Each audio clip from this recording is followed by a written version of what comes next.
This is Idiot with a Library Card, and today I will be talking about Team of Rivals, The Political Genius of Abraham Lincoln by Pulitzer Prize winner Doris Kearns Goodwin. This book is part biography, part political history of the Civil War. It is at its core a Lincoln biography, and it builds to Lincoln's greatest triumph by setting a very detailed stage. Now to start, this is a fairly large book. It's 700 pages plus. It's not something that runs through Lincoln's life and Lincoln is the center of attention. Lincoln's the main character in this story. But there are a lot of supporting characters, and this book does a really good job of quickly going into their personal lives, backstory, and political achievements. Other than Abraham Lincoln, it puts the focus on four other men. And especially in the beginning, it really focuses on two other men, including Lincoln. That would be William H. Seward and Salmon P. Chase. Both are interesting men. They both end up being senators in the 1850s, which if you know anything about the Civil War, and the Civil War starts in 1861, depending on when you actually decide the Civil War starts. I wouldn't call it a historical controversy, just a bit of a debate, and a lot of wars are like that. When does a certain war start is an interesting question. Seward, Chase, and Lincoln end up being very important figures in the founding of the Republican Party. All three of them were former Whigs, which was mainly what the Republican Party sprouted from, but the Republican Party at its conception was an anti-slavery party. So there were pro-slavery Whigs who were sort of pushed out in the cold, and then anti-slavery Democrats who were welcomed into the Republican Party. So I think we all know, basically, have a good understanding of what Lincoln was about and his early life. This book does a very good job going over it in a concise way. It's not 100 pages of Lincoln's childhood. It sort of quickly goes through all the characters' past and then gets them to where you need them, where the interesting things happen in their lives. I'm sure interesting things happen in their lives early on, but when they're really affecting the nation. Seward and Chase they're not abolitionists. Abolitionists was kind of looked at as a bad word back then. It kind of meant you were an extremist. But they were anti-slavery expansion. And that was the big issue that started the Civil War. There's two camps of what started the Civil War, and it generally goes slavery was part of it, but it was all about states' rights. And other people who will say it was only slavery, and if you say anything else, you're a terrible racist. I actually think it's somewhere in between there. Slavery was the main issue, and there were other issues for the South. Not so much states' rights as much as things like tariffs, infrastructure, investment. Because those things to the South weren't worth much. They had a different economy, and that is part of slavery. Is what ends up happening is when you have vastly different labor laws. I mean, you can have small labor law changes between states, and that won't affect much. But when you have a set of states that has free labor and a set of states that does not, it completely changes the interest in the country. So everything that starts the Civil War can be traced back to slavery, generally speaking. So in the beginning, I would say 200 pages follow these three men. Add in their side characters. They all have like sidekicks almost, where Lincoln has a few, like David, and Joshua Speed is like his best buddy, and it goes over their wives and family. William Stewart had a guy named Thurl Weed. It was kind of his newspaper man, and ended up really helping him with his campaigns. Salmon P. Chase had his wives. He had 3 wives throughout his life, and they sort of go through his political machinery he has in Ohio. Seward's from New York. Lincoln's obviously from Illinois. It goes into Mary Todd and her past and the issues she has while Lincoln is alive and their marriage. But it really draws the picture for the Lincoln presidency. I'm just going to talk about the beginning of the book because later on in the book, it is when you get the more interesting parts, I would say. The more interesting to me, at least. I'm not a huge fan of biographies, and I like stories about things happening. And there are a ton of interesting things happening in the country, and this is what this book does so well, and what I meant by a detailed stage setting. It really brings the characters to light. So when the culmination happens, and the Civil War is happening, and Lincoln is up at all hours of the night, waiting at the telegraph office for news from the front, and his cabinet, which Solomon P. Chase and Seward and some of the other characters in the book will become part of, it brings it together that you understand everything that's going on. So this book does a really good job detailing all of the players in the play and then putting on the play. And you look at some of the interesting things that are happening pre-Civil War, and this is why I call it a political history of the Civil War. This book isn't going to go in depth into the strategy or tactics of the Civil War. Maybe a little bit strategy on the political side. But it goes into the strategy and tactics of the politics that led to the Civil War and that won the Civil War in certain respects. So there's a lot of interesting things going on. The Senate is a constant battle, and this is why you end up with two senators being the main characters, and why they're introduced early because they have a bigger role to play in this drama. There's a few things that go on. First off, the South wants to keep an equal number of senators to the North, or the slave states want to keep an equal number of senators to the free states. And there's three main compromises, the Missouri Compromise, the Compromise of 1850, and then the Kansas-Nebraska Act. They sort of get worse as far as compromises in that both parties come away angrier with each compromise. So, and this is basically what leads up to the Civil War. There's some other things that are happening that are pretty interesting. A while before the Civil War in the 1840s, the Mexican-American War is fought. And this is an interesting war because a lot of the Republicans, especially Abraham Lincoln, got caught up in this as he was a representative from Illinois in the House of Representatives.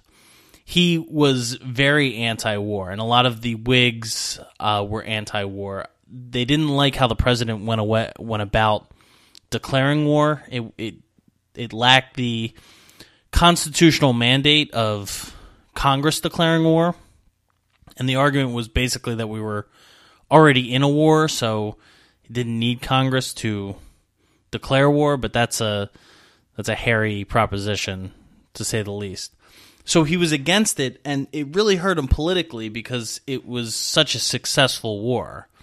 We went to war with Mexico, we crushed them, we got a whole bunch of land from it, really rich, fertile land, like Texas and Arizona and New Mexico and parts of Utah. It was a complete haul for us.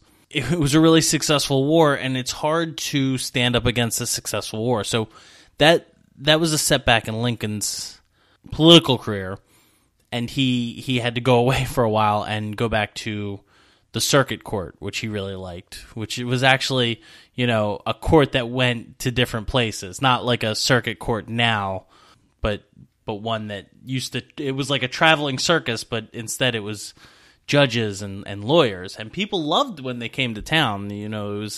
Wasn't a ton of interesting things, no Netflix back then, so people went to these court hearings to hear interesting legal debates.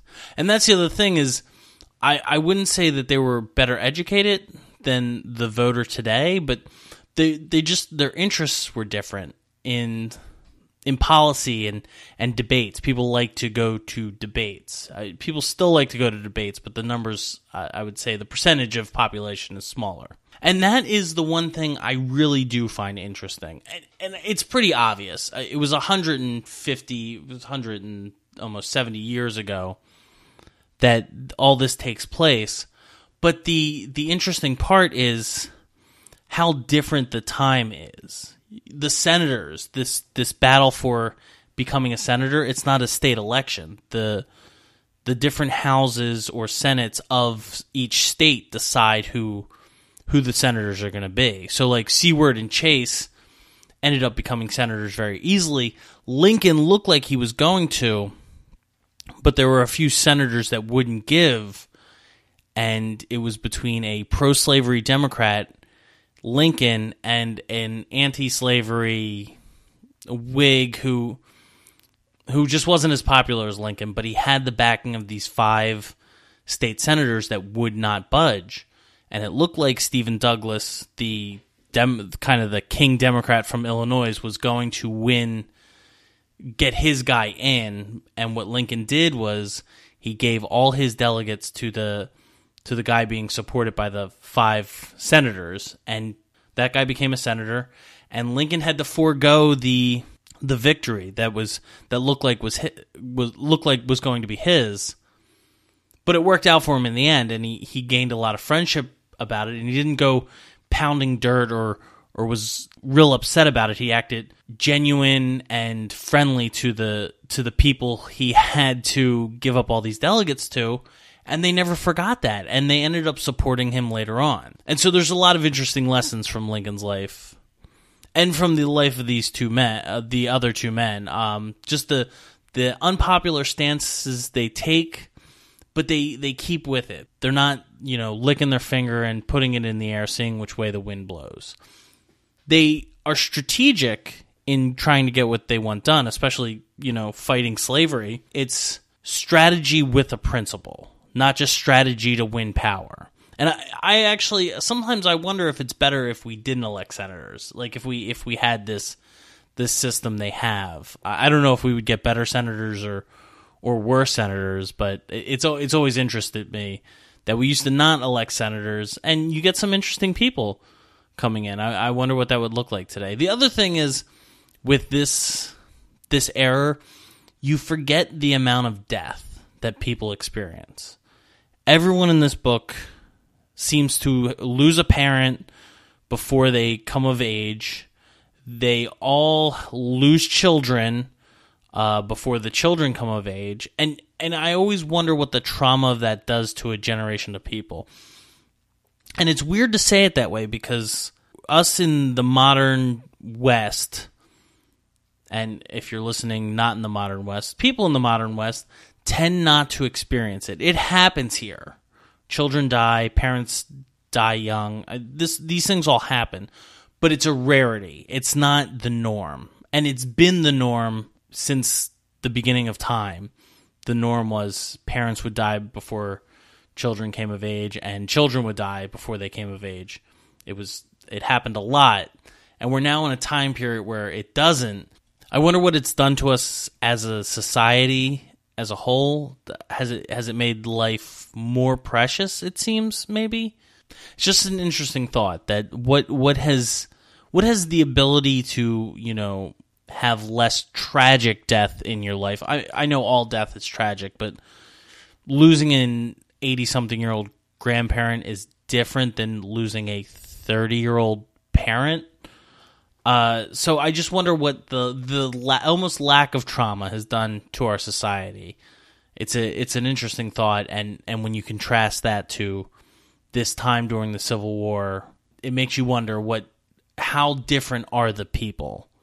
It's almost like a different species. It's certainly a different culture at the time, and obviously it's been 170 years, but not like cultural norms or like fashion statements, just people living longer and children growing up and parents being around for their grandchildren, things like that. You wonder what a change like that does. I would say this book is really interesting. I'm going to dive deeper into it. I can't wait to do like a full review of it. But the beginning, I just love the setting the stage. If you're into American politics, even today, you just see the campaigning and the deals that are made and the backroom deals and all the fighting and I hear people say we've never been more divided in this country.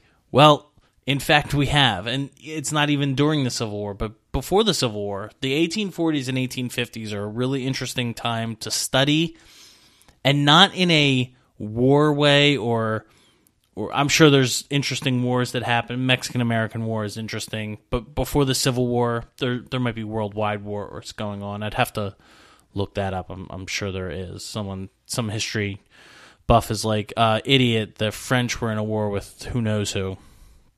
But that's why it's idiot with a library card. I guess the 1840s, yeah. Yeah, I guess the 1840s was interesting. Now that I think of it, the 1840s were interesting all around the world, and countries were being formed, and I'm fairly certain that Germany and France were fighting a war.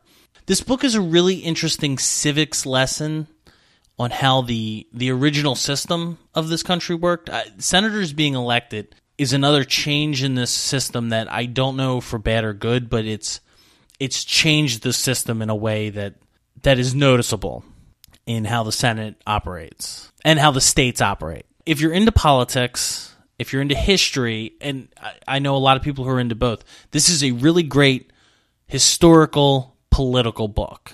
It reminds me a lot of reading the end of the Republic, the end of the Roman Republic history, where it's not all war, it's a lot of politicking that sets things in motion. I think I'm going to do a few more reviews on this book because it's huge and there's a bunch of little nuggets that I'd like to focus on, but I just wanted to give a quick overview of the beginning of the book and how it sets the stage beautifully for Lincoln's election and inauguration. Spoiler alert, Lincoln becomes the president and the country goes into a civil war. So thanks for listening. I hope you enjoyed the show, and I will be back with another show hopefully shortly.